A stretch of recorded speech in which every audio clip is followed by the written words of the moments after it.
जय श्री जगन्नाथ। केमती अच्छे आपण मैंने निश्चिंत भलरे थे। ईश्वर कृपारू बहुत भलरे थे। आज वीडियो को आपण मान स्वागत करुच्ची। संपूर्ण वीडियो को देखा मुझे कौन बनइली आम सब मिसिक बनइबा देखा चलतु। एठी रखाई पानी आखिया माछ। आपण मान तो देखिकी जानीपारे क्या पसंद निश्चय कमेंट रे कहे। छोट माछ हेले किंतु खाइबा को बहुत टेस्ट लगी थाए। विशेषकर यही शीत दिन रे ना पानी आखिया माछ बहुत भल लगी थाए। आसंतु बनइबा तापरे जानिबा केमती मु बनइली। जदि भल लगी थाए लाइक टे करिवे, कमेंट किछि निश्चय करिवे, सांगसाथी मानक सहित शेयर मध्य करिवे। जियो माने नुआ देखुछंती से माने सब्सक्राइब करिनेबे। माछ को भल भाबे बछा बछि करी धुआ धुई करी टिके लुण हलदी आउ टिके लेंबू देकिना ताको गोला गोली करदेबा। सकाळु माछ आसीतिला टिके लेट हो गला बछा बछि करबा। पिलांकर स्कूल टाइम टिफिन ए सब काम भितरे माछटा रही जाइतिला तो काले भांगी जीव भाजिला बेले सेति मु टिके लेंबू चिपुड़ी देली। भल भाबरे गोटा गोटा माछ रहिबो, जमा भी भांगीबनी। सेति आमे लेंबू टिके चिपुड़ी देबा, ताको भल भाबे गोला गोली करी रखिदबा। एठी कड़ाई रे हमर एठी बड़ माछ एमती आसीतिला सेटा भजा होतिला तो सेई तेल रे मु एमती सेई पानी आखिया माछटी को भाजी नेबी। एठी किछि तेल अछि, सेई तेल को गरम हो गला परे धीरे धीरे आमे अल्प अल्प माछ पके के एमती भाजी नेबा। पानी आखिया माछ खाइबा को काहा को पसंद निश्चिंत कमेंट रे जणेबे। खास करी केउ मसला सोरिष मसला बा गरम मसला। आमर आज सोरिष बेसर हम। आम घरे प्राय समस्त को सोरिष बेसर पसंद। एठी माछ उल्टा उल्टी कर साराणी।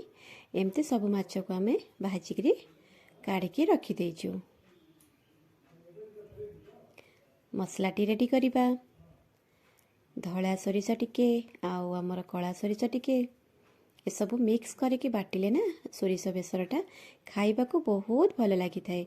खाली आमर कला सोरिष बाटिकी मध्य बेसर कले तार टेस्ट बहुत अलग लगी थाए।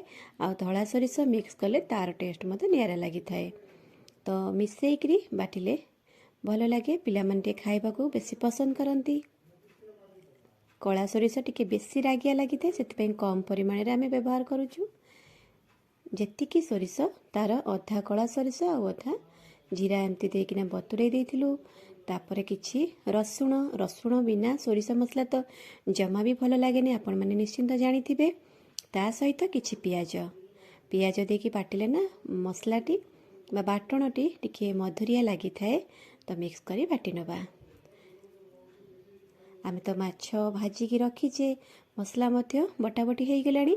मु एपटे गोटे छोट प्यान टे नहीं तातिर किसी तेल पंचफुटण आ भृसंग पत्र टिके फ्लेवर आसीबो फुटई देली। सेथिरे आमे जो सोरिष मसलाटी को बाटिकी रखिचंती सेटा को पकेइकरी भल भाबे जारी नबा। पानी आखिया माछर आज बेसर बनइबा। फ्राए बेसी पतला करबानी, गाढ़ा गाढ़ा भल लगी थाए खाइबा को। जेहेतु बड़ माछ आसी झोल हम, समस्त झोल बहुत पसंद।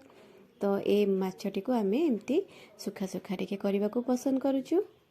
सेति आज बनइलु।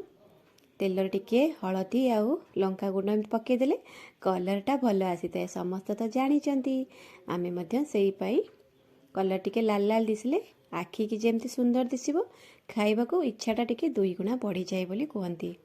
तो ताको टिके भल भाबरे एमती घांटी घांटी किना ताको कसी नबा। जदि आमर कला सोरिष होता तो बेसी समय कसिले सेटा पिता लगे, किंतु धला सोरिषटा पिता लगी न थाए, भल लगी थाए। देखंतु हमर एठी बढ़िया से हो गलानी। आंबुल देई परिबे, टमाटो देई परिबे। मु आज टमाटो देइछि। प्राय समस्ते आंबुल खाइबा को पसंद करंतनी, पसंद नहीं। टेस्ट तो समस्त भल लगे, किंतु आंठु गंठी अंटा एमाने जो मन धरुथिबो तो आंबुल तेंतुली को टिके अवॉइड करबा भल। सेति पई ता बदले रे मु आज टमाटो देइछि। स्वाद अनुसार लुण सब पकईकी ताको टिके भल भाबरे कसी नबा। टमाटो जरीगला परे आउ बाकी सब कौन करुछि आग को देखंतु जानि परिबे। निश्चय कमेंट माध्यम रे जणेबे बोली आशा ଆପଣମାନଙ୍କୁ ମୋ ଭିଡ଼ିଓଟି ନିଶ୍ଚୟ ଭଲ ଲାଗିଛି ବୋଲି। ଦେଖନ୍ତୁ କିଛି କାଂଶରେ ହେଇଗଲାଣି ଟମାଟୋଟି। ବାସ୍ନା ବହୁତ ବଢ଼ିଆ ଆସୁଛି। ଆପଣମାନଙ୍କୁ ଭିଡ଼ିଓଟି ମଧ୍ୟ ବହୁତ ଭଲ ଲାଗିବ ବୋଲି ଆଶା। ନିଶ୍ଚିନ୍ତ ଲାଇକ୍ଟେ କରନ୍ତୁ, କମେଣ୍ଟ ମଧ୍ୟ କରନ୍ତୁ। ଟିକେ ଏମିତି ତାକୁ ଯାହା ବାକି ଥିବ ଟମାଟୋ ଏମିତି କରିଦେଲେ ଟମାଟୋ ଭଲ ଭାବରେ ହେଇଯାଏ। ବାଟଣର ଯେଉଁ ପାଣି ବଳକା ଥିଲା ସେ ପାଣିକି ଦେଇଦେବା। ଆଉ ଯଦି ଅଧିକା ଝୋଳ କରିବାକୁ ଚାହିଁବା ଅଧିକା ଝୋଳ ମଧ୍ୟ କରିପାରିବା। ମୁଁ କିନ୍ତୁ ସୁଖା ସୁଖା କରିବି, ସେଥିପାଇଁ ଅଳ୍ପ ପାଣି ଦେବି। ଯେହେତୁ ମସଲା ଆମର କଷି ହେଇଯାଇଛି ତ ଅଳ୍ପ ସମୟ ଫୁଟିଲା ପରେ ଆମେ ମାଛ ପକାଇଦେବା।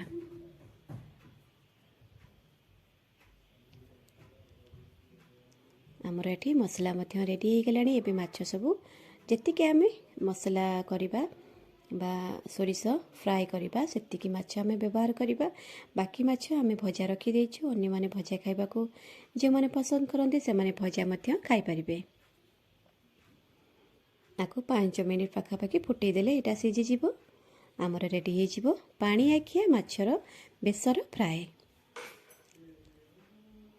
କେତେ ସୁନ୍ଦର ଦିଶୁଛି, ବାସ୍ନା ବହୁତ ବଢ଼ିଆ ଆସୁଛି। ତାପରେ ଟିକେ ଓଲଟା ପାଲଟା କରିନେବା।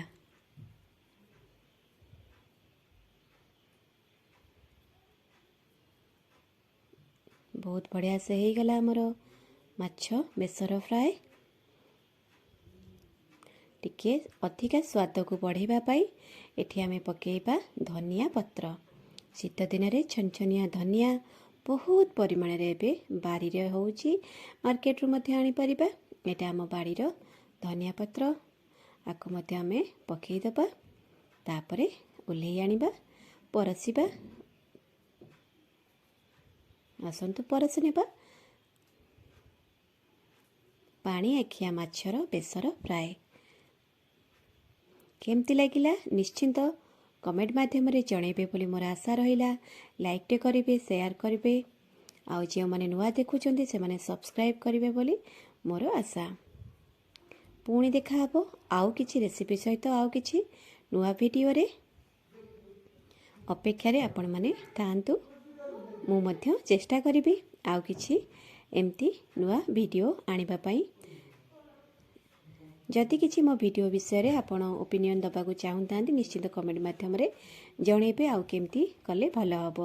ରହୁଛି, ପୁଣି ଦେଖାହେବ ନେକ୍ସଟ ଭିଡ଼ିଓରେ। ନମସ୍କାର।